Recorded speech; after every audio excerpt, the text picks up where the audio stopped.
John G. Sutton, how are we doing? Yeah, Sam, fine. Sam, thanks for asking me to come and speak to you again. I'll give you what I've got. It's a pleasure. Wherever you want to go today, mate. All right, well, let me talk a little bit about before I became a hospital officer. We're going back to the year around about 1980.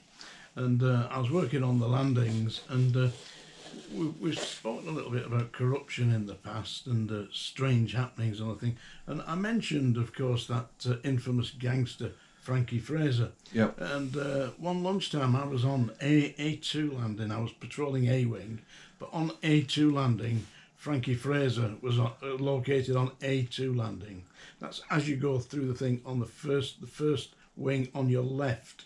Yeah, in the middle of Strangeways, the main body of Strangeways, and Frankie Fraser was on A2, and all the prison was emptied apart from the lunchtime staff because everybody had gone for the lunch, and I was patrolling A-wing, and I saw Frankie Fraser out of his cell, and I said, I knew who it was obviously.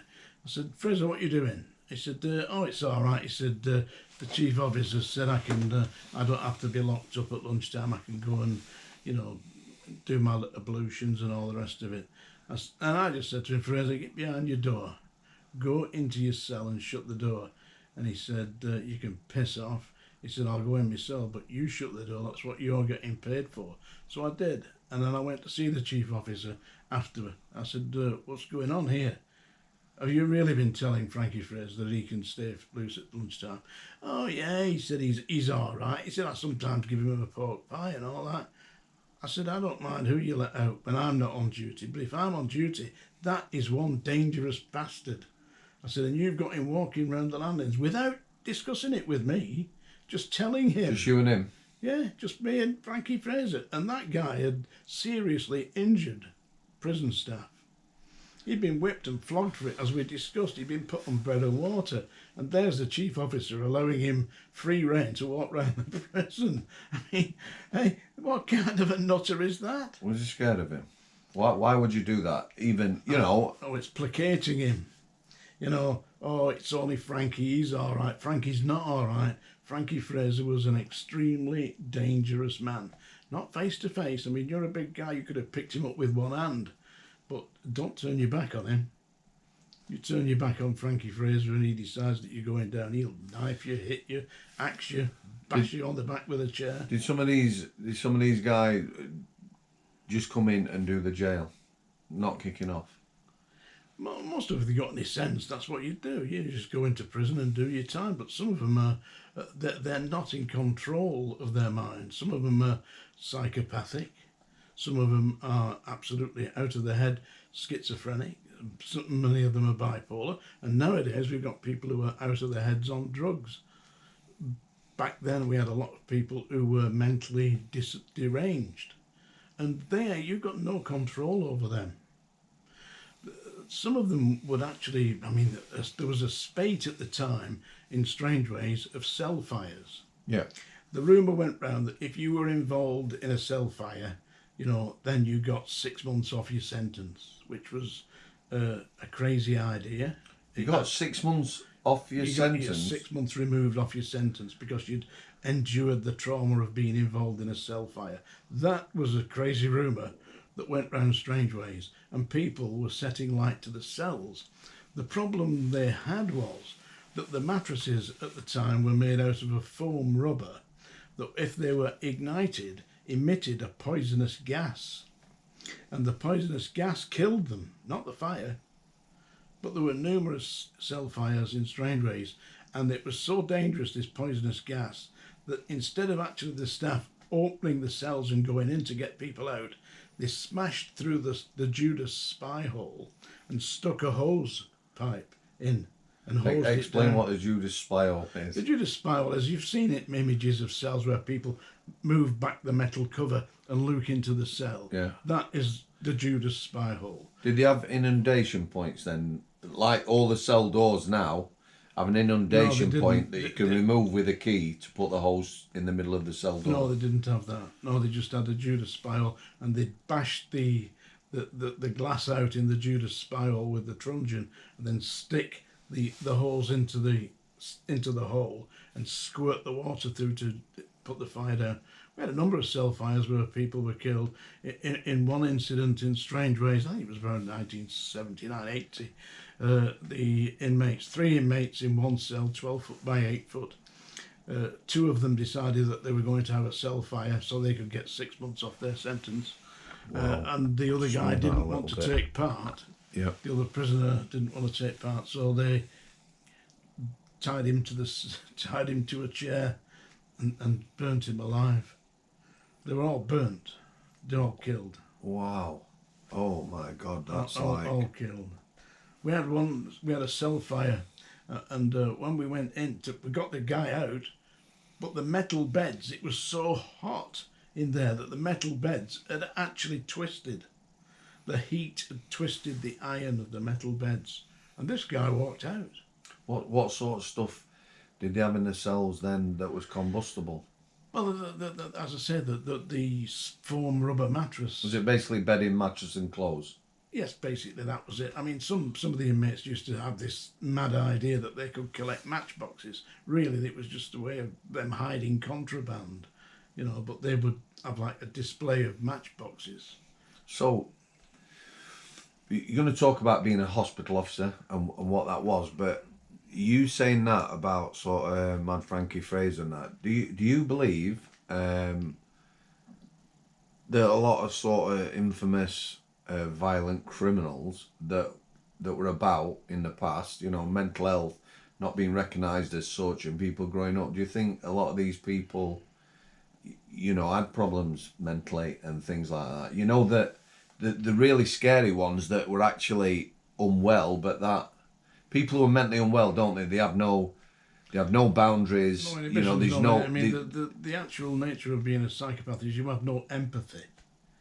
You know, I mean, let's say you're bereaved and you're crying and you're upset. I mean, and I'm trying to help you. Then I'd feel the anguish and the upset, and as I try to counsel you through it. But psychopaths don't. So do you think they don't empathise? They don't feel. You know, say they give you a slap in the head, they don't think, oh, that's probably hurt somebody. Do you think some of these people are unwell then? Mentally ill, yeah, they're mentally ill. I mean, we had a prison, I don't know if it's still going, HMP Grendon Underwood. Grendon's still about, yeah, they've got a therapeutic community there. Therapeutic community, that's for psychopaths. But you can't treat, it's not treatable psychopaths. They have to try and understand their nature of their problems. But I mean, psychopaths just, that's the nature of their problem, that they do not understand. And they are extremely dangerous because they will not understand that the injury that they're going to inflict on you is going to be causing you a great deal of pain. They don't think about that. Do you think some of these people can be helped with medication? Well, back in the day we used to have, the standard practice was people who kicked off, or what I call kicking off, you know, attacking staff or mindlessly assaulting other prisoners. They would be injected. But we'll talk a little bit about that when I get to the point of me training and retraining to be a hospital officer. And I'll talk about the nature of being a hospital officer. But there are one or two things I want to talk to you about. The nature of the way life operated on the landings at Strangeways. Some of the staff used to, what I would call it, torturing inmates. There was a thing that they had going there, some of the senior staff, they used to have what's known as a food-free diet. Have you ever heard of that? Where they don't unlock you at lunch when it's time for the meals. They just leave you in your cells. And you can bang on the cells all you want. In actual fact, what's designed is that you will kick up and bang on your cell, start smashing up your cell or whatever, because they want you down the block. So the staff would, I was on, I think was it B2 landing? I think it was D2 landing. Not B2, D2 landing. And I went to unlock the inmates, and the senior officer in charge of the landing came up and said, "Do not unlock him, food-free diet." So I said, yeah, being serious, it's lunchtime, you know, this man's entitled to his meal, you know. No, I said, I'm in charge here, he said, and he's not coming out for lunch. And he didn't. So it's just antagonising people, isn't it, really? They were provoking inmates, and they do things like the disappearing letter. I don't know if you've seen that, where they come through the census office and the landing officer in charge of the landing would distribute the mail. Yeah.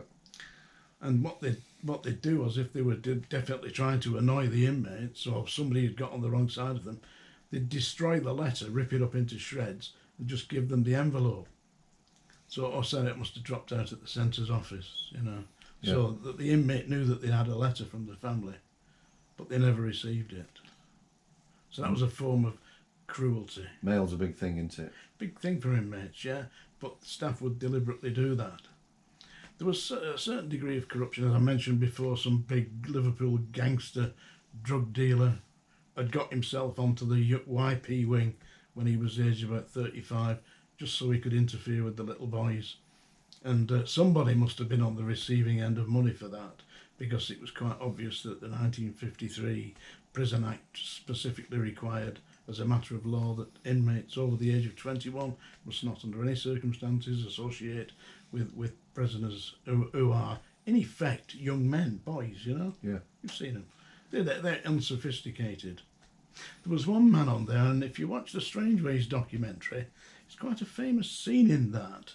It was made in 1979-80 by the BBC, and there's a scene in that in which one inmate is filmed in a cell and he's shouting, great big fella, shouting and ranting and raving, the lid's going to come off this place, and when it does, it's going to blow up. That guy was a nightclub bouncer from Blackpool, and he worked on the door of a club that was owned by the boxer Brian London, called the 007 Club. And he was a cleaner on E3 Landing when I was the officer put in charge of E3 Landing. And he came up to me, he said, "Hey, Gov, I want this guy to be my cellmate, you know, he can be my assistant red band, you know, cleaner." I said, "Really, do you?" I said, you don't pick the red bands on here, that's down to the landing office." I said, "I'll have a look and see who's suitable." Explain what red band is, John. A red band is a selected inmate who is trusted by the staff. He's got to be in certain categories, you know, he can't be serving life or something. So he's like... You get a range of freedom, don't Yeah, they? they Did they used to go outside then? They were allowed into the grounds, yeah, but they're allowed into the grounds. So red bands were relatively trusted. It was a highly desirable job. I'll tell you who was one of my red bands when I was at Strangeways. I won't name his name, but he's a very famous antique dealer now and rather orange. Really? Yeah, so I'm no names, no pack drill, but hey, you were a cheeky chap, very funny. Yeah, he was. He had a character, you know. It's nice to see see he smiles, was- because a yeah, lot you of could stuff see he is was- quite grim, isn't it? Yeah, he is grim, yeah, but he wasn't. He was a happy character. Anyway, this other guy who was the bouncer from Blackpool, he wanted this guy as his cellmate.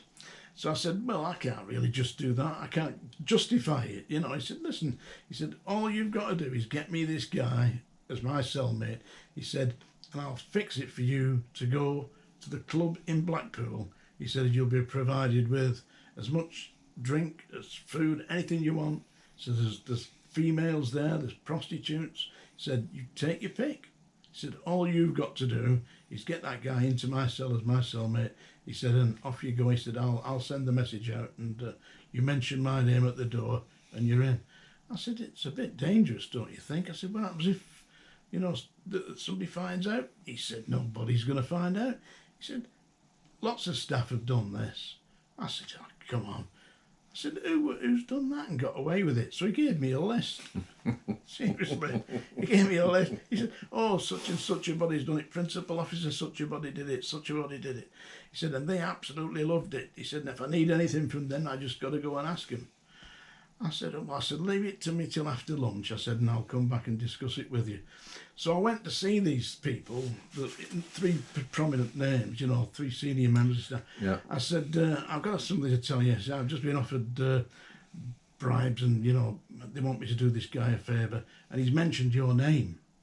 And he says that you've been attending this club, the 007 in Blackpool, and that you've been using the services of prostitutes and you've been giving him favours in return. I said, I personally don't believe him. But in half an hour's time, I'm going to put a paper in to the governor to let him know exactly what's happening here, because this man is dangerous. I went to each one of those three senior members of staff and Yep. told them exactly what I was going to do. You've never seen anything like. One of them started running around the prison. You can't do that. You can't running around. Yeah, panicking. I said I am going to do it, and I went down and I sat down and I wrote it, and I went in to see the chief officer. I said, "That's the report." I said, "I have to tell you this because I am not allowing myself to be subjected to bribery and corruption." Well, that's the thing, innit? You put yourself in a position, don't you? Or you've been put in a position now anyway. Yeah, oh yeah. Once I've been offered bribes, what do? Either take the bribe, tell the guy he's joking, or do I do something about it? Because if I don't do something about it, he's going to approach somebody else. Did you, because you were speaking out, you tried to form your own union, or you did form your own union. Yeah. It was Did anyone ever try and set you up? Set me up a few times with various fictitious charges.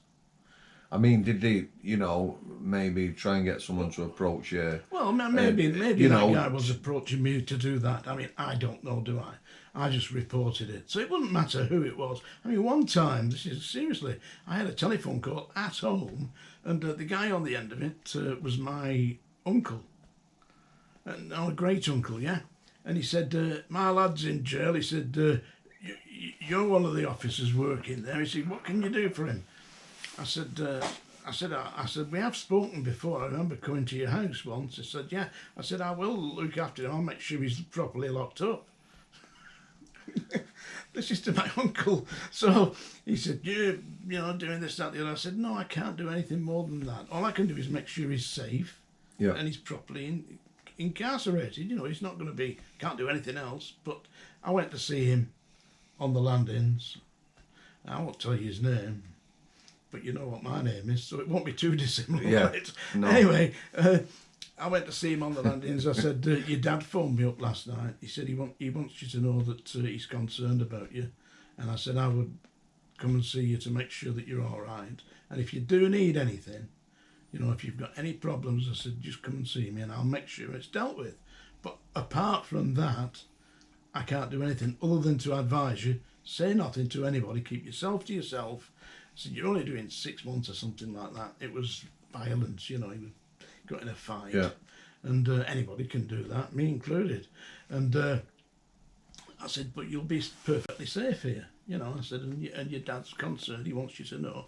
I said, "But I am now going to advise the governor that I've got one of my relations in the prison." I went, once again, as I usually did, wrote down a note to the governor and handed it in to the chief officer. We, in my time, obviously quite a lot different, but we had staff and relatives come in or whatever, and they just put a paper in to cover yourself. Yeah.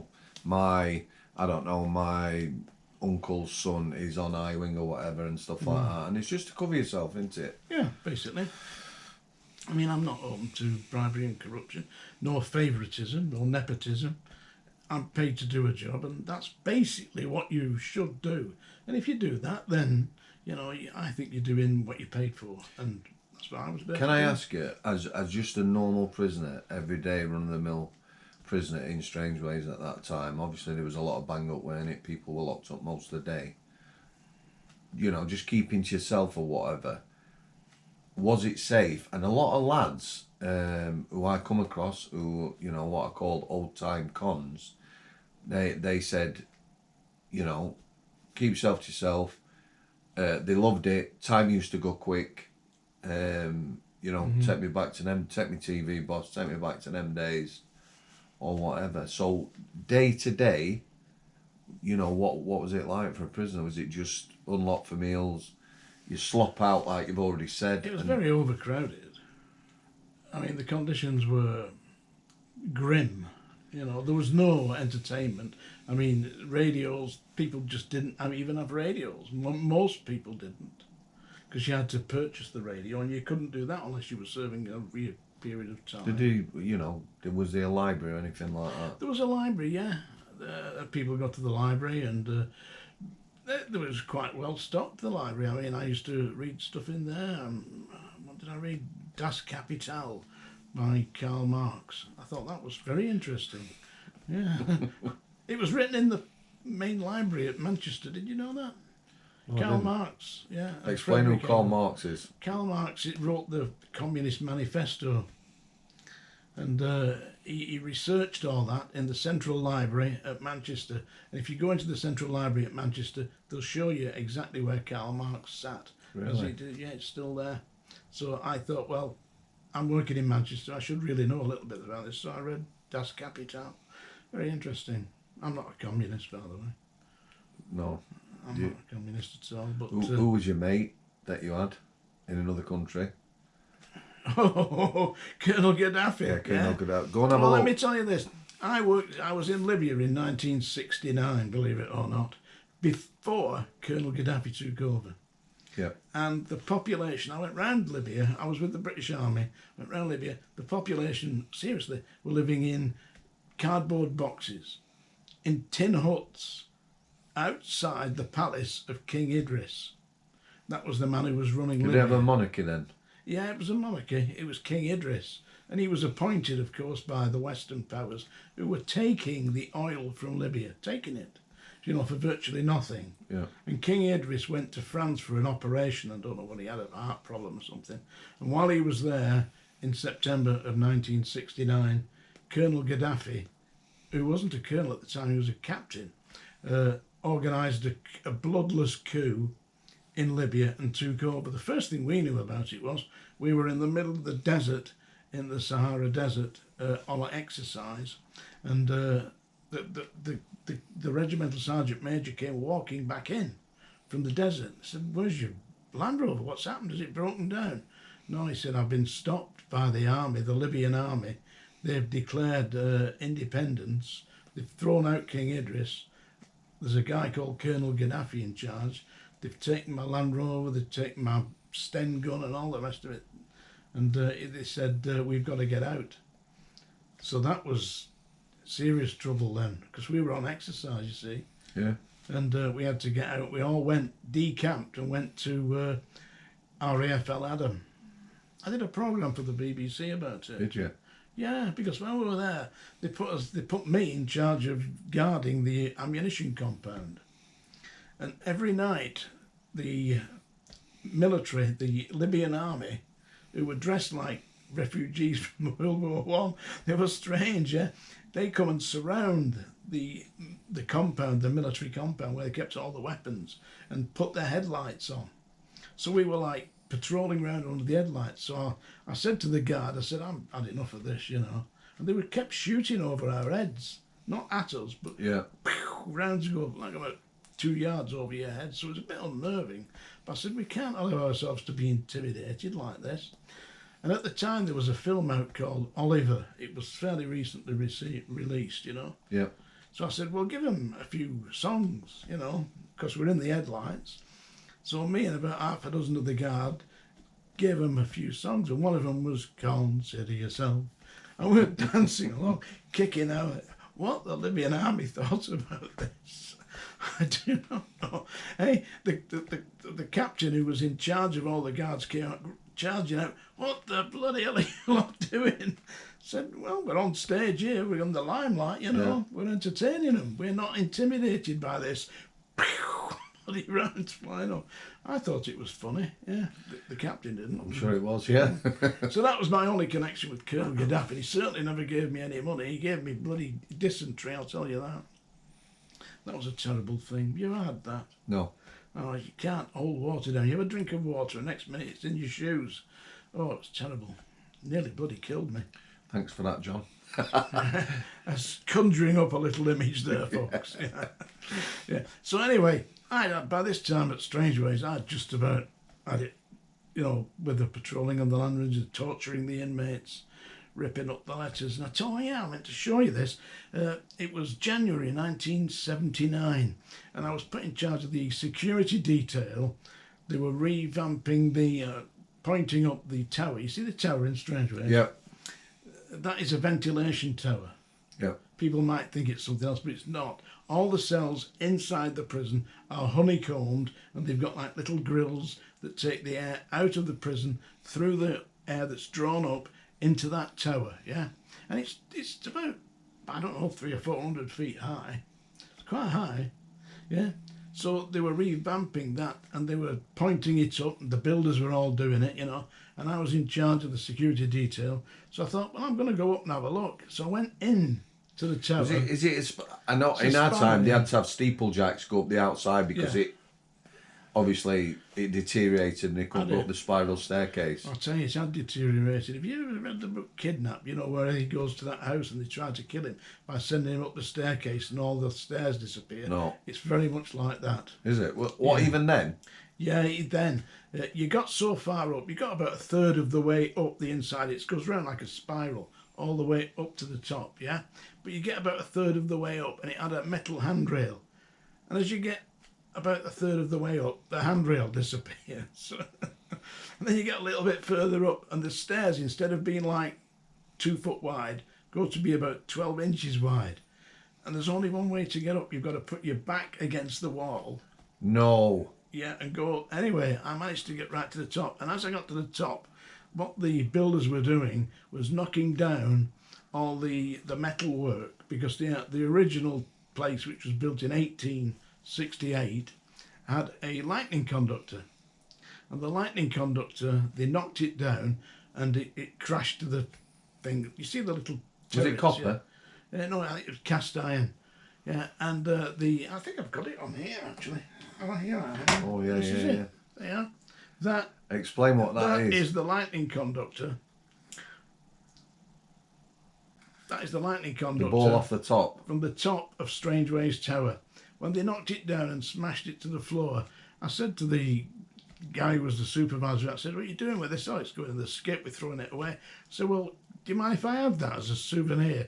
Not at all. He got a big metal hammer and bash, and he handed me this, and that is the lightning conductor from the top of Strangeways Prison, first put there in 1868, and now here in my office. John G. Sutton's lightning conductor. Nice one. Yeah, so that was one little story there, but it was frightening up the top. Getting up there and getting down was bad. I mean, my jacket was covered in filth, off the side. Can you actually, was there any light in there, or was it just... No, it's black. Pitch black? Yeah, pitch black, and straight down to the bottom. It's all broken rubble at the bottom. No thanks. I'll tell you what else there is at the bottom of the tower, Strangeways. Go on. A load of mail that's been thrown there from the censor's office, which never distributed to the prisoners. Really? Yeah, quite a lot of it, just screwed up and thrown down. Loads of it there was. Don't know if it's still there. So some staff had thought, oh, we're not even bothering to censor this and distribute it, we'll just throw it away. So that's where they'd thrown it. So I get a little bit fed up about working like this. I mean, I decided that I had to do something a bit different, so I applied to be an hospital officer.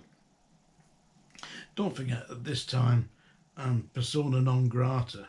Which means? They're not speaking to me. Most people. Most people are terrified. You still had supporters though, didn't you? Mm. But they didn't speak out. They you wanted had friends. to support me. Oh yeah, I wasn't on my own, but they were frightened. That they were going to get the same treatment that I'd got, which I'd been expelled from the Prison Officers Association. First person, only person ever, maybe. Only person ever, as far as I know. There's nobody else been expelled. But I mean, I can understand why. I mean, I did apply to the certification office to have their certificate of independence removed, which would have taken them out of being a trade union and put them back where they actually do belong, as a staff association. Because you go and find me another trade union where you've got your senior managers running it. Do you know what I mean? Yeah, well, there's not so many trade unions now, is there? When I worked in engineering, loads of trade unions, you joined up, they would negotiate for the workforce or whatever. They weren't sort of management narcs, they were independent. So you would literally, I've been a convener, you would sit down with management and you would negotiate a pay rise and things like that. Yeah, but you couldn't do that with management if the management was running the union, could you? No, of course you couldn't. No, well, that's what. And I told you, in my day, it always seemed to me like the union guys all had cushy jobs. Yeah, well, that's what happened in the prison service.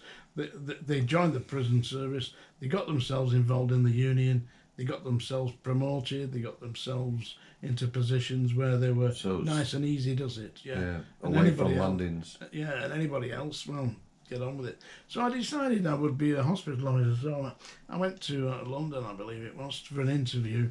Sat down with them, and they said, you know, I did a number of, I'm continuously doing education, you see. Yeah. So I had a lot of certificates and GCSEs and A levels and all that. And so when I went down, I was probably an ideal recruit for them as a hospital officer. Yeah. Plus, it got me away from the main stream of the prison, which they obviously didn't want me there anyway. So what exactly was an hospital officer? A hospital officer was in effect the equivalent of a state registered nurse.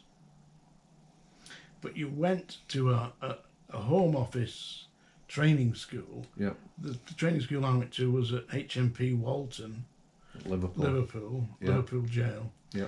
And you spent 3 months, just 12 weeks, you know, from nothing. Although I wasn't stupid, but I obviously had to go and start at the beginning. Yeah. And do a 12-week training course. And during that 12-week training course, you were seconded to the National Health Service. I was working at a hospital in... Really? Yeah, oh yeah. What, like a placement? Yeah. And I honestly thought a hospital officer, you know, it was like a specialist within the prison service. I had no idea that, you know, whether it was a qualification, whether it was recognised anywhere else, what the training was. Only recognised by the Home Office. But yeah, as I say, I did, I think it was about a month in the NHS at various hospitals, including Ashworth. What did you work at Ashworth? Yeah, for a High period of security time. hospital. Was it a high security? Yeah, it's a hospital for the criminally insane. Yeah. And strangely enough, when I went into Ashworth, in Ashworth, a prisoner came up to me, absolutely dressed up as Hitler. A little black moustache, hair blacked, yeah, all the rest of it.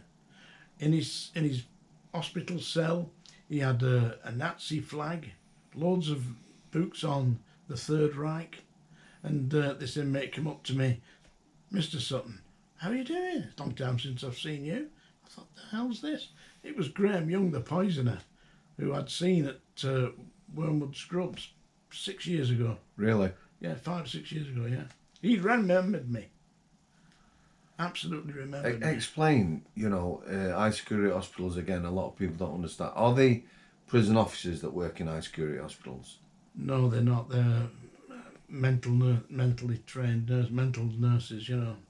And But they do work for the Home Office, and they were at the time members of the Prison Officers Association. okay, So they were in effect operating under the regulations of the Home Office. and when you say criminally insane, it's probably something that would not get used now, would it?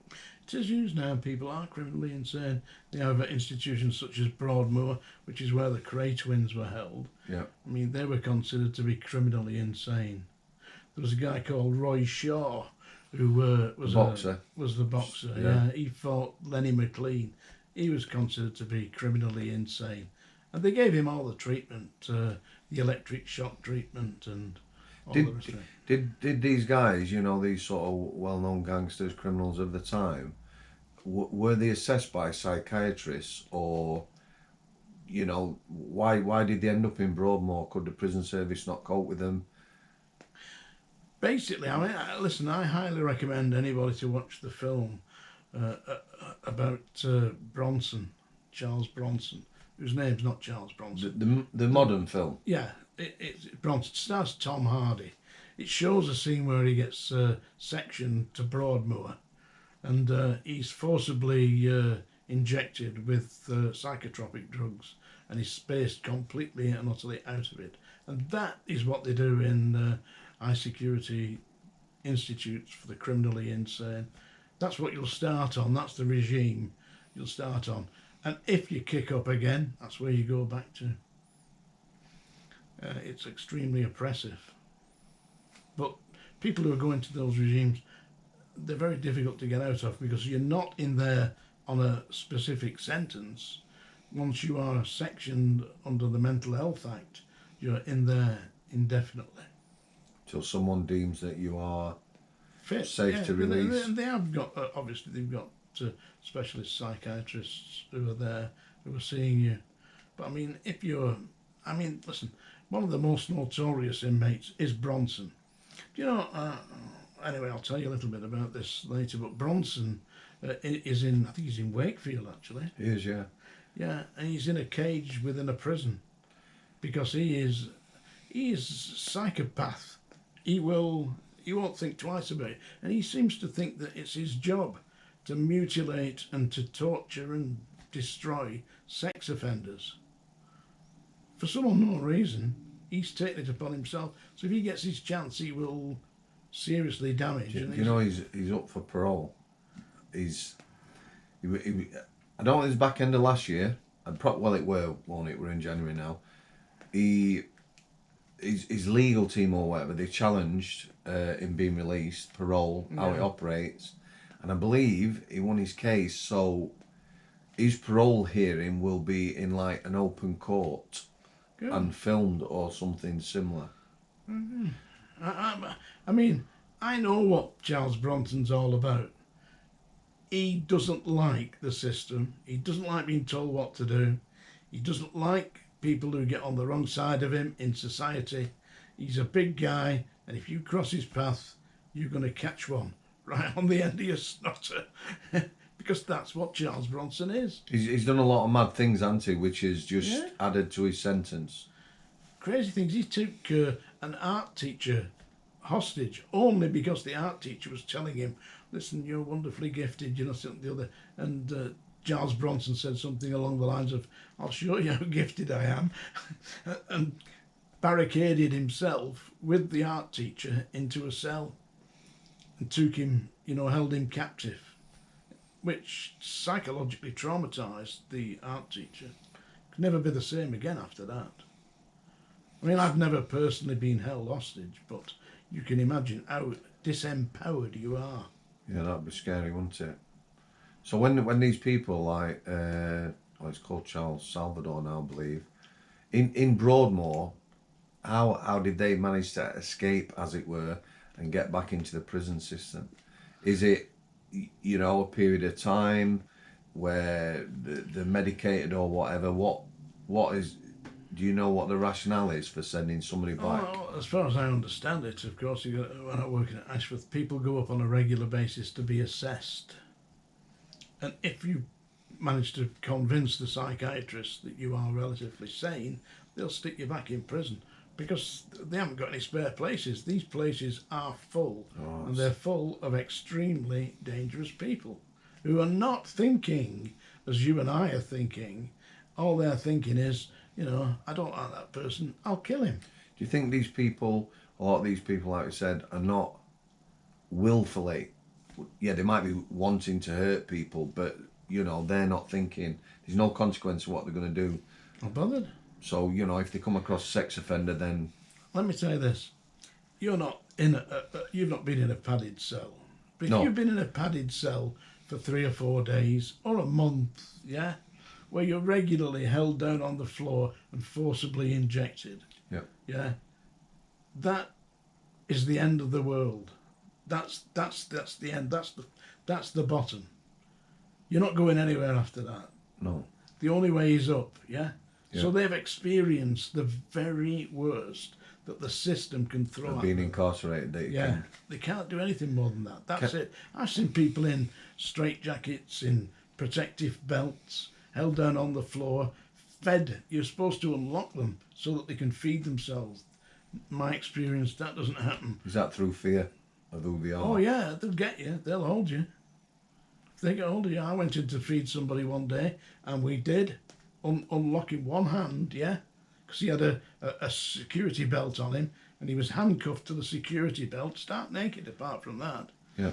Unlocked one of his hands, he grabbed my colleague by the testicles and lifted him physically off the floor with one hand. They're incredibly strong, these people. Can you explain a little bit of reasoning like that? People I've come across who mentally unwell, mental illness, like, people always say, who's the biggest, the toughest you've ever come across? Well, they're like 5'7", 11 stone, mentally unwell, 30 staff to try and restrain them and move them. Yeah, I seen a guy trying to break through a cell door. Now, you know what a Victorian cell door looks like? It's about 4 inches thick, solid oak, metal back and front. I've seen somebody break through one of them. Really? Yeah. They ripped the bed apart, smashed it. It took them around about 9 or 10 hours, but eventually they got through. Not all the way through. Have you been on the other side of the door when they've been trying to break? Oh yeah, well they're trying to break through. And what yeah. are you thinking? What are people thinking? I know what's going to happen when he gets out. Hey? Can you describe a padded cell? I've heard about them. I have no idea what it looks like. So. I've seen modern seclusion rooms in psychiatric hospitals and wards, which is basically, you know, it's bare walls. There might be a wooden plinth on floor to sleep on, a shower head in the ceiling. Nothing like that. There's no sort of ligature points or anything like that. Nothing like that. But a padded cell, is it literally what it says? Plastic. I mean, the padded cells that they had at Strangeways. I mean, originally they had. It was like literally padded cells. You know, walls that had like. I imagine being wadding. Yeah, wadding you know, all over sort the of. walls. Yeah, it was like that originally, but this is going back to that's Victorian padded cells. Yeah. The padded cells that they had in the 70s in Strangeways were actually plastic. You know, like thick vinyl. Yeah. And they weren't hard. You know, they obviously had some kind of give to them, but that was the top and the bottom and all the lot. Nothing else in there except a secure mattress, which is a heavy duty kind of cloth that you couldn't possibly rip. It was multiply segmented. You couldn't rip it, so you couldn't tie yourself a strip off and hang yourself, because people would, they're mad. Yeah. And all they had, apart from that, was a plastic pot to defecate and urinate in, and that was it.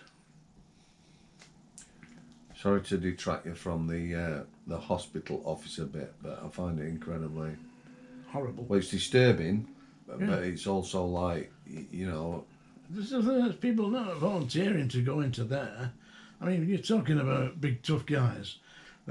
Many people who are watching this kind of thing will have heard of a man called Paul Sykes. Yeah. Now, Paul Sykes was about 6'4", probably about 18 stone, boxed a man called John L. Gardner for the heavyweight championship of Great Britain. Yeah. And he was a big lad. He was also extremely aggressive. And he didn't like prison officers. Yeah. And he was in Strangeways when I was there. And he decided that he wasn't going to follow instructions. I mean, basically, if you're in prison, follow the instructions. Because if you don't follow the instructions, which are not given there to torture you, basically, unless you've got a maniac jailer, which there are some of them, you're going to get on the wrong side. And if you get on the wrong side, there are certain consequences. One of the consequences that Paul Sykes came across was the syringe. What they used to do was they called it the liquid Cosh. Yeah. Yeah, but it wasn't, you weren't taking it like that, that's voluntarily. But if you didn't want to take it voluntarily, then you got some assistance. And me as a hospital officer, I would say I would get a couple of big guys, probably like yourself, you know, just put him on the floor. Get him on the floor, rip his clothing off, and inject him in the upper outer quadrant of the right buttock, and put 50 milligrams of Largactil or whatever you had in there. And believe me, it took about a minute. I mean, they kicked for a minute, but then they didn't kick. Then you drag them off to a padded cell. You had to rip all the clothes off, and you leave them in there naked. And usually it took about 2 or 3 days before they started to come round. And then when they came round, they would, if they got any sentence, which most of them didn't have, by the way, realise that if they didn't start to comply, then more of the same. They were going to get more of the same. I've seen some people last about a month, you know, but generally speaking, I have spoke to someone who had the jabs. Yeah. So it's undescribable. 3 days, not knowing where you are. 3 days, yeah. Just the most unpleasant thing you can ever imagine, really. That's the bottom of the line, you see. That's when you've hit. That's when you've arrived. Did you, as an You've hospital, arrived at the basement. did you have to have permission for that? You know, what's the sort of protocol for doing that with someone? You know, does a governor decide? No, the governor don't decide. It's the doctors. The doctors decide. So you, as the hospital officer, would get the permission of the doctors. So let me get back to this thing. Anyway, I finished the training course at HM Prison Liverpool. Did my placements with the NHS, and then I got a certificate from the Home Office to say that I was a qualified hospital officer, and I came back, and to all intents and purposes I was a registered general nurse. So I will be administering injections, taking temperatures, blood pressure, generally caring anybody reporting sick. You know, they would come and see a hospital officer. You know, we weren't just receptionists, we were the actual nursing staff. Did they have a healthcare, a hospital wing then at Strangeways? Yes, they did. If you went out to the end of A wing, turned right, it was up on your left. I don't know if it's there now, probably not, but that's where it was.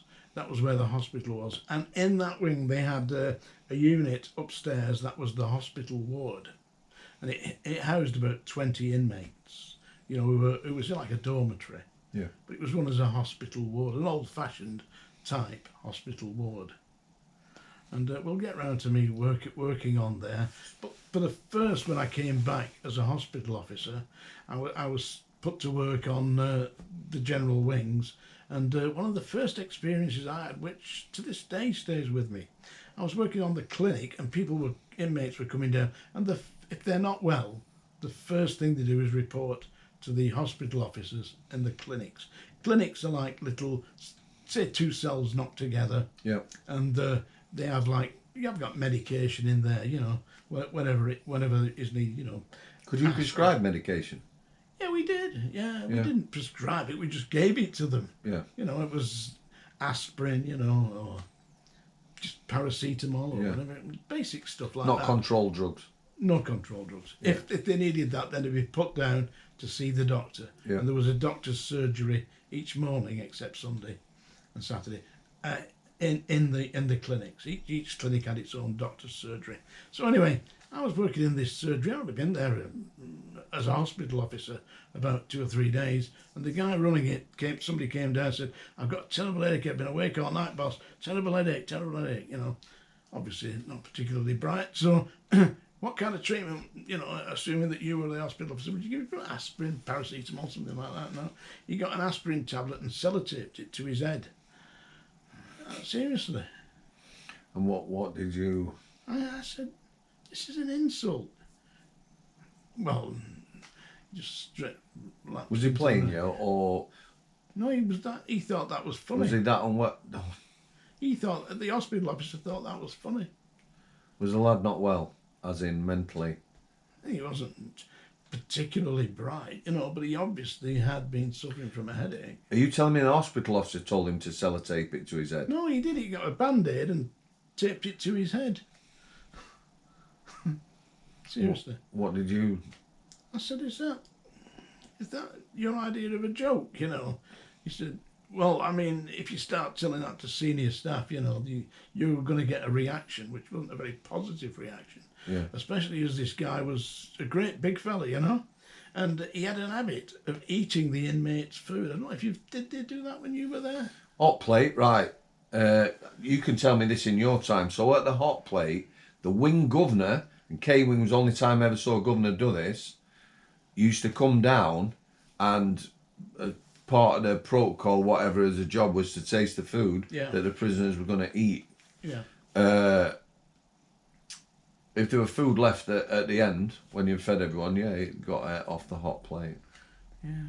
But this was before it got into the... See, oh, no, this is... They used to bring food down for the hospital, and this hospital officer took the tray of sausages off the for the breakfast, and there was 16 inmates on the wing, so 16 sausages. He ate 16 sausages.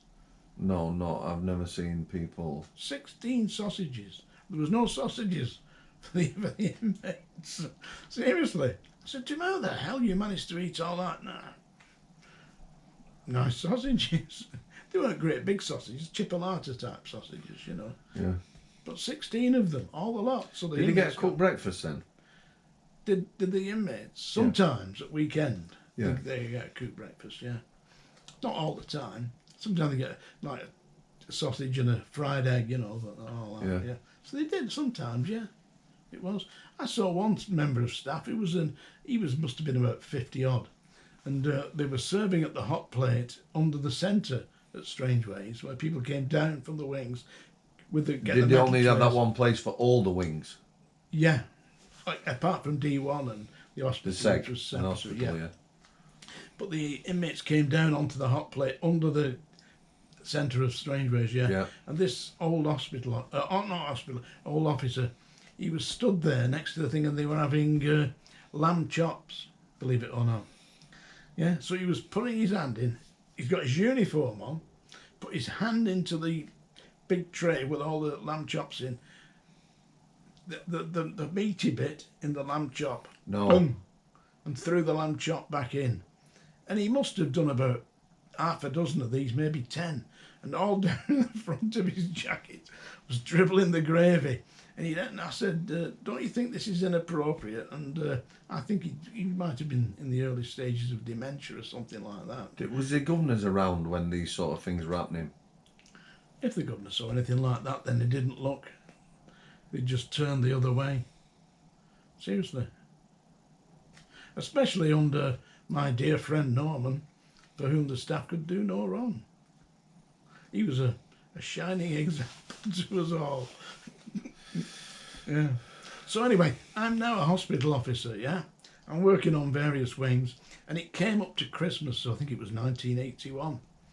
I've shown you my statement about this. Yeah, you have, yeah. And it was Christmas Day, and I was on the clinic in I Wing, which is the old near K Wing and all that. Yeah.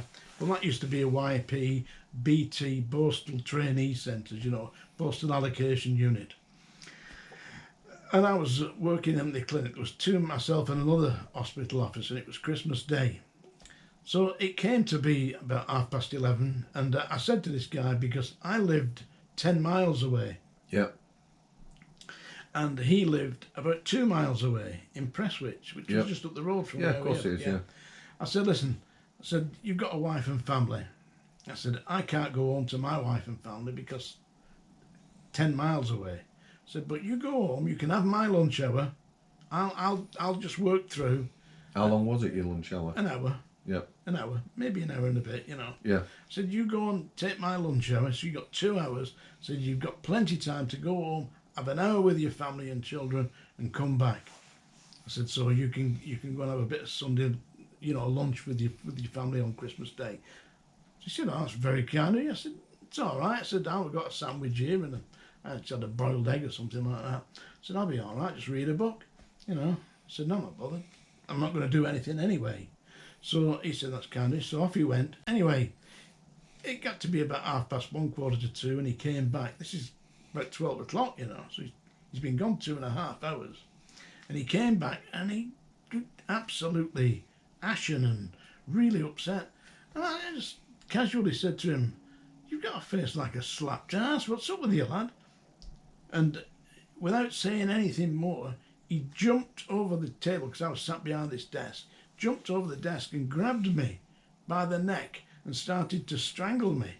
Well, we've got gallon bottles of Largactil and all sorts of medications and syringes drawn up with people's medication. You can't fight in a situation like that. So I literally had to roll with it, you know, to prevent myself from being seriously injured, whilst this 17-stone maniac tried to strangle me for no reason that I could discern. It transpired that what had happened, instead of going home, he'd gone into the prison officers' club, into the pub, yeah? Yeah. And he'd spent 2.5 hours drinking and gambling on the slot machines. And he'd lost about £50 or lost all his money. Was that a lot of money then? £50 was a lot of money then, yeah. I mean, the average wage then would be, take-home pay would be about £130 a week. So £50 was a lot Yeah. of money then, and he'd lost all that, and he'd got himself tanked up, and he was in a raging fit and decided to strangle me. So I called for the duty principal officer and said, "You've got to get rid of this man. Take him off duty. He's drunk. He's aggressive. He's just attacked me." And I could hardly swallow. And about an hour later, I thought, I can't get my breath properly. So I had to go from there to the hospital. And I went to hospital at Urmston. I went to, and Davy Hume. And they said, "Oh, they've damaged my larynx, you know." Well, so I was off for work for about a week, and I put a report in as to what happened, and subsequently I got a letter back saying, "We've considered what you've said. There's no further action to be taken because we have no witnesses to this." I mean, what about the doctor's witnesses? What about the statement from the hospital? What about? But no, nothing. Absolutely nothing. So I'm still fairly new in the training as a hospital officer, and I'm already at odds with one maniac who, for no good reason, had attacked me. I mean, maybe he thought he could get some brownie points, for murdering me. Yeah, because you're still... Because I'm still a bit notorious, a lot notorious, yeah? Yeah. But anyway, so all of that, they transferred me then, and I'm working on the landing on A1. And they'd got inmates locked up on A1 around the hospital officer. Hospital officers wear white coats, like standard nursing staff. Oh, did you? Yeah. That's what you were. You were certified by the government to operate as a nurse. Yeah. So that's what you were doing. And we had inmates on A1 landing. And I was on A1 landing this day, and some of the hospital staff were really dedicated, professional people who wanted to help. Got empathy in that. Yeah. They had, they understood that these people, if they were in hospital, they were patients. Yeah. And one of them had a patient. I don't know if you've ever seen this. Have you ever seen anybody who does the robot stuff? Yeah. The dancing? No, the robot works like a robot, like a clockwork. Oh, yeah, like that. Yeah. We had an inmate who was doing that on the hospital wing.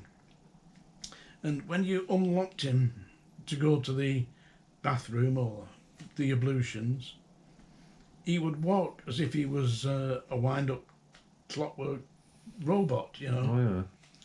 And if he wants to do that, well, that's his thing, He'll get through it. That's the way I looked at it. But one of the members of staff had, for some unknown reason, decided that he was going to tell him what he thought of him. I don't know why.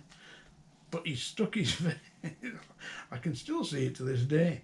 He stuck his face about that far away from the inmate and said, "You idiot scumbag, you think you're..." And the guy went, bang! Straight on the guy's nose. Boosh! Bust all this hospital officer's nose. There was blood gushing everywhere. There was obviously, he'd broken it, He'd really given him a crack. And I just took the guy to one side who'd been injured, and I said to the inmate, "Would you like to get in your cell now?" Back in his cell, shut the door. I had to get this other guy to hospital, out of that hospital to a real hospital, Would there be repercussions for that? No, the man's mentally ill. Nothing you could do. They won't get moved to segregation or anything? What could you do? He's already you've hit the bottom. If you're in the padded cells and you're being injected, you can't go any further down. How many lads did you have that were in these? How many padded cells were they? There were two main padded cells in the main hospital block, and we stripped out a number of cells as required on A1. Yeah. But some of the inmates, there was one inmate there, and he was a great big strapping gypsy, about 6'2", about 19 stone, great big fella. But he was very purple face because he'd obviously been drinking a great deal, But he was a great big fella, and he was serving, I think it was 6 years for grievous bodily harm. He'd been a nightclub bouncer in Stockport, and somebody had kicked up, and instead of doing what you normally would do is pick somebody up and restrain them, he hadn't done that. he'd bitten their ears off, Oh, both of them. really? Yeah, and he got 6 years for grievous bodily harm for that. And he was on the hospital wing because he was profoundly diabetic, you know, because of all his things, you know. Yeah. Anyway, and he couldn't read or write. He was a typical gypsy. Very famous family, won't name them for obvious reasons. But he got a letter in, and I got a notification from the censor's office. Be careful about this letter. Read it to him carefully. I was to read him his mail, you see. Yeah. So I went through it, and what had happened was his daughter had been killed on a campsite in Stockport, yeah? And I thought, this guy is going to flip, you know, and if he goes, you know, we're in trouble. So I opened it up and I said to him, please sit down, you know, and I'll read you this. I read him this note that had come for his family. How difficult was it, that? That wasn't easy, but I mean, it was more difficult for him, but he's absolutely stone-faced. And he said, just nodded to me, and I gave him the letter. I'd read it to him about his daughter being killed and shut it. I thought, this guy's in absolute turmoil here. You know, he's hiding it, but he's absolutely, it must be killing him. So I went to the records office and got his records out. I went through it and found that the name and telephone number of his solicitor. Yep. And I rang his solicitor up, said, look, I'm hospital officer Sutton, you know, Manchester prison. I'm dealing with one of your clients here, gave him the client's name. Yeah. I said, his daughter's just been killed and he needs to attend her funeral. I said, but I can't give him permission to go, but the governor can. You, as his solicitor, can ask the governor. Yeah, difficult one. I said, all you've got to do is ring up and ask to speak to the number one governor, tell him who you are, you're representing your client, and that you would like him to be released on compassionate grounds to attend his daughter's funeral. Yep. Believe it or not, that afternoon he was out. They let him go? They let him go on 5 days compassionate leave. Who would have made that decision? The governor. Would it not have to go to a it judge? it would go to the Home Office, I think. Right. But the Home Office would have said, yeah, you can do that. So in all the craziness, the madness of that time, Yeah. they actually let somebody out? Occasionally, yeah, occasionally. But they let this man out, yeah, on the recognizance, on his own recognizance, and on the recognizance of his solicitor. That's pretty Because amazing. when I was speaking to his solicitor, he said, I've had some unusual conversations, he said, but this has got to be one of them. Yeah. That's anyway, amazing. And when he came back, you know, I got him ready to go out, and off he went, and he couldn't believe it. But when he came back, he never said thank you, never said nothing. Just went back into his cell, gave me some very strange looks. But I mean, I thought that had to be done. Well, of course, obviously. I mean, it's very sad times now. Funeral escorts, it's got to be close family, obviously siblings, parents or something like that, but it's all about security risks now, and if people don't have to make that decision, then they don't. I've seen some tragic ones. We had a lad who was brought up from 6 months old by his nanan, and she died and he weren't allowed to go because he weren't, you know, maternal parent or something like that. They're some of the worst things that about people being in prison. Yeah, but I mean, they're just not thinking straight these days. I mean, when I was in, you used to go on funeral escorts and go on escorts. I took one guy to get married. You know, John, we had one lad first time in prison. I can't remember whether he'd got 4 weeks to serve or he got 4 week sentence. 2 days into it, his small baby died, and they didn't release him. We ended up taking him on a funeral escort, but they didn't release him. It must have been a quirk of the system that this guy got out, but he got out, didn't do any harm, came back, did his time. Did he come back voluntarily? Yeah, he came back. What would just turn up at the prison? Yeah, turned up at the prison. He was not under escort.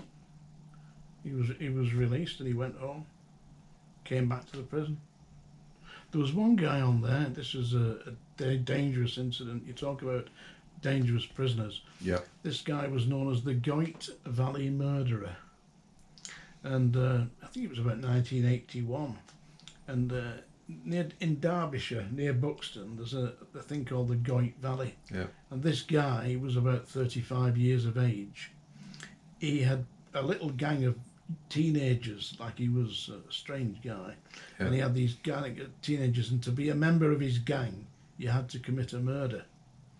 So what they were doing were capturing people off the streets, driving them, or this guy was driving them to the Goit Valley, tying them to trees, stripping them naked, sexually abusing them, and then strangling them. He did a number of these. They call it the Goit Valley murders, and he was eventually captured because one of his victims broke free from the tree and ran, and he managed to get somewhere where they arrested this guy.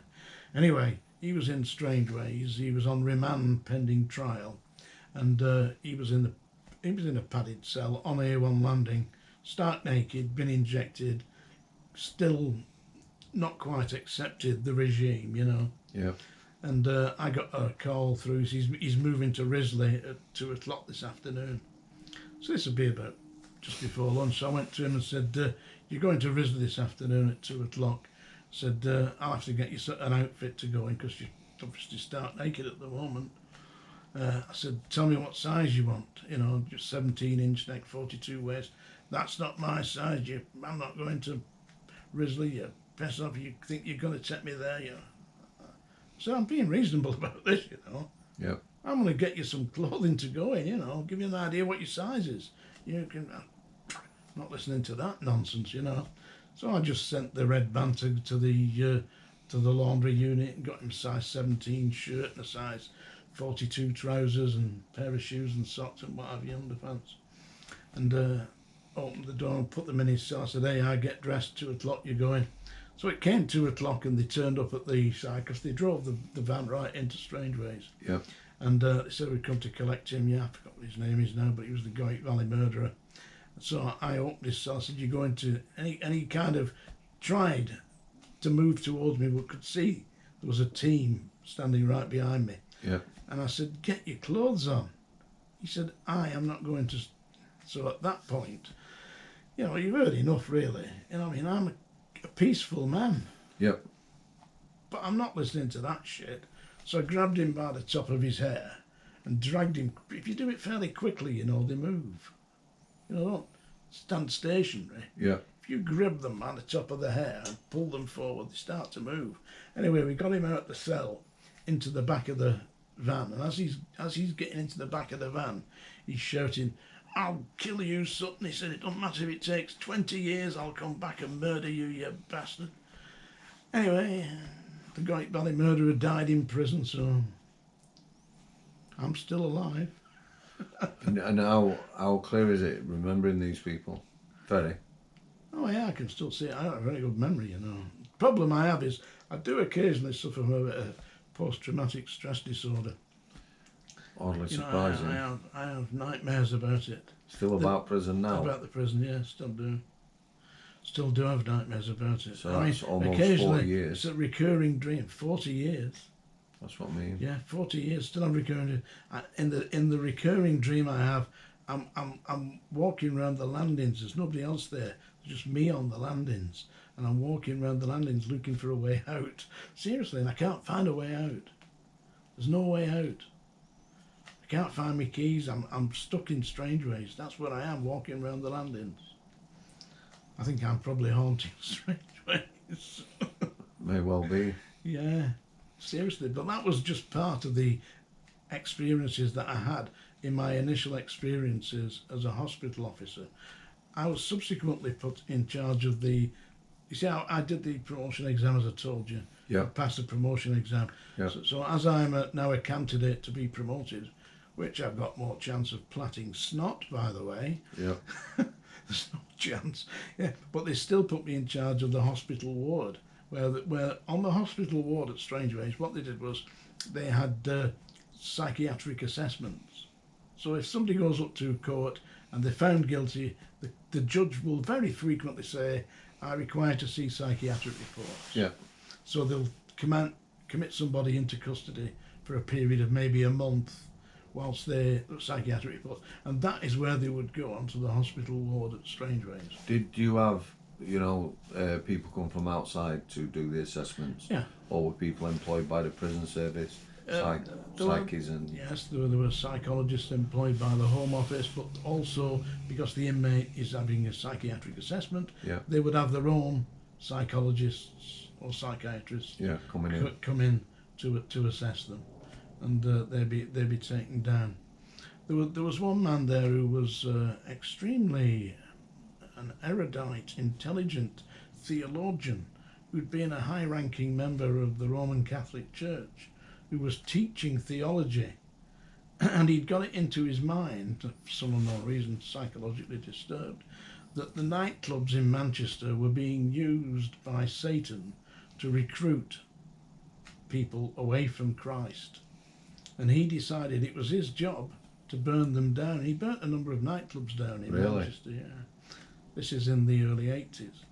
And he ended up in the hospital unit at Strangeways. And the church, because he hadn't been sentenced, he was on remand pending psychiatric reports. And two psychiatrists came, sent by the church, to interview him. They took him down into a unit, like an office, and the psychiatrists were there, and I sat him down with them, because he was an intelligent man. When he was normal, he was extremely brilliant, a really clever man. But when he was affected by the disorder, his mental disorder, he was really weird, strange. He used to get copies of newspapers and urinate on them and put them onto the walls, like he was wallpapering. And he was just deranged. He was mentally ill. So I sat him down with the two psychiatrists and said, would you like me to get you a cup of coffee? So I didn't just get a cup of coffee for the two psychiatrists, who travelled a long way, by the way. Yeah. I got a cup of coffee for the inmate, mainly because if the inmate didn't get a cup of coffee, then it would put him into a kind of, I'm here as a subject, I'm not. Yeah. It was just to ease them into it, or hopefully do that anyway. Yeah. So I got them, the guy brought them in, and left them to it, because I didn't have to sit in on that interview and just make sure that it was safe, Yeah. And when they'd finished, a couple of hours they were talking to him, they said, thank me very much, and I took the inmate back to his accommodation, and I got a call from my chief officer. I want to see you, Mr. Sutton. I said, yeah. What is it? He said, why are you giving our coffee to prisoners? I said, it was an inmate, and he was in for psychiatric assessment. And so to alleviate the tension, I treated him the same way that I treated the psychiatrists, with a little bit of respect, and gave him a coffee. Yep. You're not allowed to give inmates our coffee. He said, I'll make a note of that. Give me a virtual dressing down for trying to help a patient. But in my opinion, if these people are in that position, they are patients first and prisoners second. I worked on healthcare, first names, they were all patients, I had no problem with that. Don't get me wrong, there were some lads who weren't patients, who we got on healthcare, because it's the only place you could locate them, but the other lads, yeah, a lot of people incredibly unwell or whatever. They're mentally ill. And if they're mentally ill, obviously some people are just aggressive and nasty, but you assess that, that's what you're there for. And they would be psychologically assessed and said, this man is perfectly normal, he's just an aggressive, bad bastard. That's basically it. Yeah, you do get that, don't you? And then other people just aren't in control.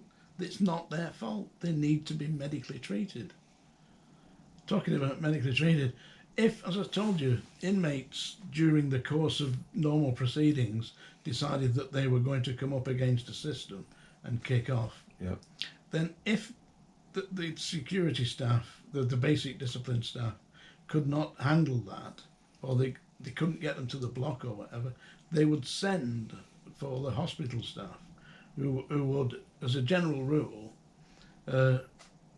accommodate them in strict conditions. Now, I came in one morning, it'd be about 6:45, 10 to 7 in the morning, And the officer who had been in charge of the hospital unit overnight, because they leave a hospital officer in charge overnight, he said, we've had a bit of problem overnight. There's been a lot of trouble in the prison. He said, I've had to accommodate people in strip locations, you know. So what? You know, I mean, it happens all the time. He said, but we ran out of cells. Oh, really? I said, so what did you do? He said, well, I've you believe this? He said, I've two them up. I've doubled them up.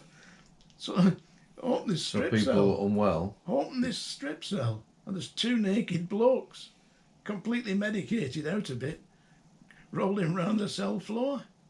I mean, you can imagine that? No, I can't even imagine it. I mean, what kind of an idiot would do that? And that was he was a senior officer, you know. He was like in charge at times. You know, you get assaulted, nothing to answer to. You give someone a cup of coffee.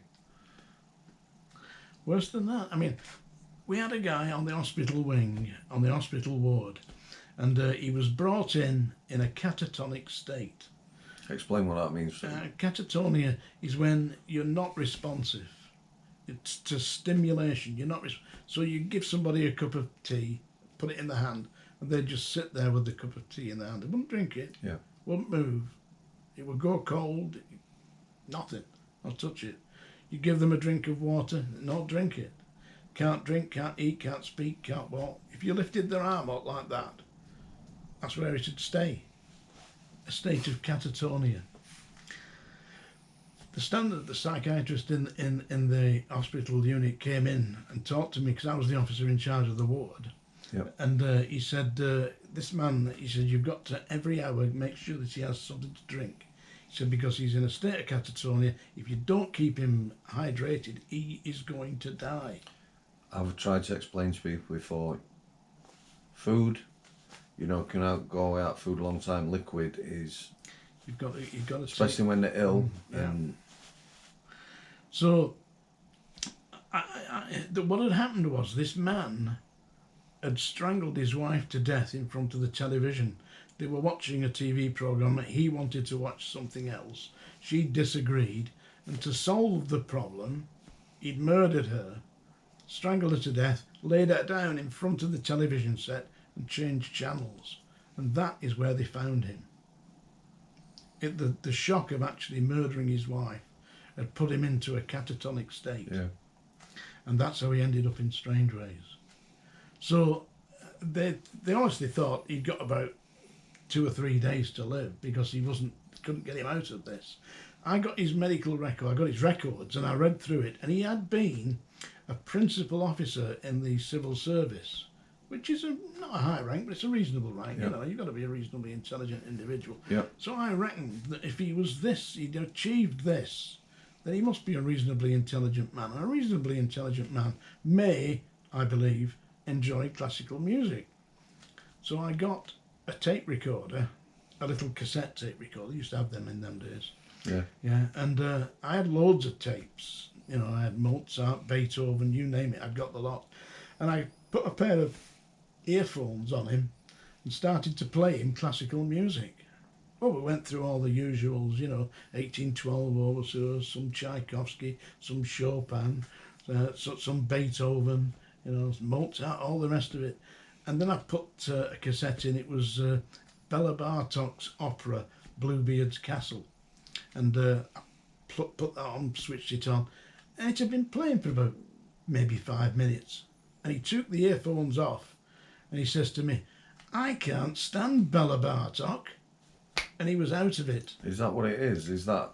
He'd snapped out of it. I'd found the key.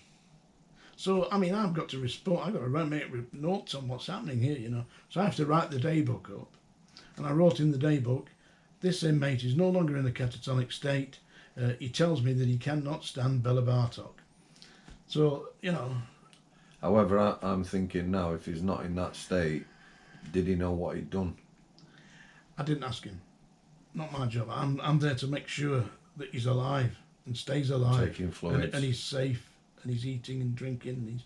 And So the next morning, the psychiatrist came round And he said, how have you done this? I told him how I'd done it. He said, that is incredible.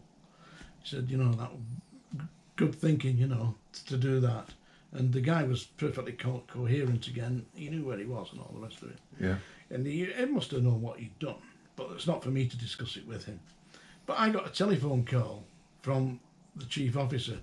Down in my office now, Mr. Sutton. I thought, what have I done? Again. So I went down, and I thought he was going to say, oh, well done for this, Yeah. But he said, what have you been doing in hospital? Well, what have you been doing? I said, I'm looking after the patients, He said, no, he said, I want to know who this woman is that he doesn't like. I said, what woman? He said, who's this Bella Bartok that he doesn't like? I said, are you being serious? I said, Bella Bartok is a Hungarian composer who wrote Bluebeard's Castle. And I was playing classical music to this man, and he doesn't like that particular style of writing. The music, he doesn't like it. So he just, have you been doing this? I get out of my office. The man didn't even know who Bella Bartok was. I've got to admit, John. You didn't? No. Oh, well. Yeah, he's a famous Hungarian composer. And not many people might have heard of, but this guy, this civil servant, ex-civil servant, who'd murdered his wife, he knew, and he didn't like it. Listen to it, it's very discordant. It's not melodic, but it is very different, and it is classical music, and he didn't like it. The chief officer didn't even know what it was. I despaired at times. Listen, I was in the hospital ward, and the governor had a thing of coming round, yeah? Did the governors do rounds like segregation the unit? governors came round into the hospital ward. And one day I was doing all the normal stuff, taking blood pressures, making sure all the medication's ready, of people who are diabetic, their syringes are drawn up, ready to treat them, Yeah. And into the hospital ward comes the chief officer and my friend and yours, Norman Brown. Yeah. So Norman Brown, standing in the middle of the thing, says, Mr. Sutton, he said, I want you to tell me what this mark is on the floor here. What's this mark here? And it was when somebody had laid the floors, the tiles, the vinyl tiles, Yeah. whoever had laid it had spilt some adhesive.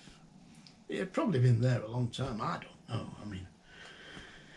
So I said, oh, you want to know about this mark on the floor? I said, if you will just give me 1 second. And I went and got the red band. And I said, come with me. And I said, 2478936, whatever his number was, Smith. This is the number 1 governor, Mr. Brown. I said, Mr. Brown, this is Miss Smith, the red band. He's in charge of cleaning the floors. I'm a hospital officer. I'm in charge of looking after the prisoners who are patients. Yeah. I'll leave you to it. Do you not appreciate that? I'd say the chief officer was going red, white and blue. Yeah? But what could they do? I'm not in charge of cleaning floors. Did you well, you did, didn't you? Sometimes you made it worse for yourself. It'd be a lot easier Just taking the piss, let's be perfectly honest. But I thought if you want me to take the piss, then you've got the right boy. I don't give one. I didn't. Are we at a suitable place to stop? Because we're just coming up to the 1.5 hour mark. I'm not sure how long the camera will carry on. Sam, I'm completely in your hands. If you want to do another one, we haven't finished yet. Of course I do, mate. Of course I do. There's a lot of things I didn't know about. I find it incredibly interesting, me. And, when people used to look back all starry-eyed, like at the club or pub at Strangeways, and they had the chiefs, the way people talk about it, it was a super disciplined service. Yeah, it's not in my experience. Well, it's nice to just hear an honest account or your account of what it exactly was like. It's just as it was. I don't have any notes you can see. I'm telling you what I remember, as I remember it. I hope you enjoyed that, folks. I certainly did. John G. Thank you. Sutton.